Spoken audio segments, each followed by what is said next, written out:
সারা ভারতে ৬৫০ জন স্টান্টম্যান ও স্টান্ট ওমেনের নিরাপত্তার দায়িত্ব নিয়েছেন বলিউড খিলাড়ি অক্ষয় কুমার। এদিকে ঐতিহাসিক রোমান্টিক যোধা আকবর সিনেমায় কেন ৩০০ কেজি সোনার গহনা পরেছিলেন ঐশ্বরিয়া রায় বচ্চন।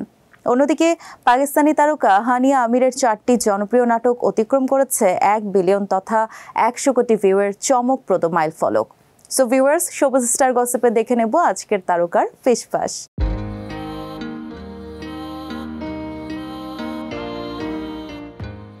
বড় সিদ্ধান্ত নিলেন বলিউড খিলাড়ি খ্যাত অভিনেতা অক্ষয় কুমার। সম্প্রতি একটি ছবির লড়াইয়ের দৃশ্যের শুটিংয়ে মৃত্যু হয়েছে রাজু নামের এক স্টান্টম্যানের। ভারতীয় গণমাধ্যমের খবর, এই ঘটনার পরেই সারা ভারতে ৬৫০ জন স্টান্টম্যান ও স্টান্ট ওমেনের নিরাপত্তার দায়িত্ব নিয়েছেন এই অভিনেতা।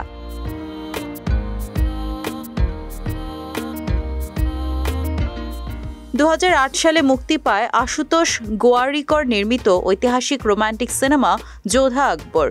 এতে ঐশ্বরিয়া রায় বচ্চনের বড় আকর্ষণ ছিল রাজকীয় সাজসজ্জা। তবে সম্প্রতি সামনে এসেছে এক চমকপ্রদ তথ্য, যা নিয়ে রীতিমতো অবাক করবে দর্শকদের।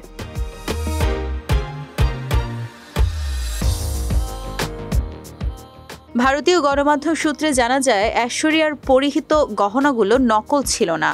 এই নায়িকার সাজের জন্য প্রায় ৩০০ কেজি সোনার গহনা ব্যবহার করা হয়েছে, যা ২০০ জন কারিগর ৬০০ দিনের বেশি সময় তৈরি করেছিলেন। সম্পূর্ণ সেই বিয়ের সেটের ওজন ছিল ৩ কেজি ৫০০ গ্রাম।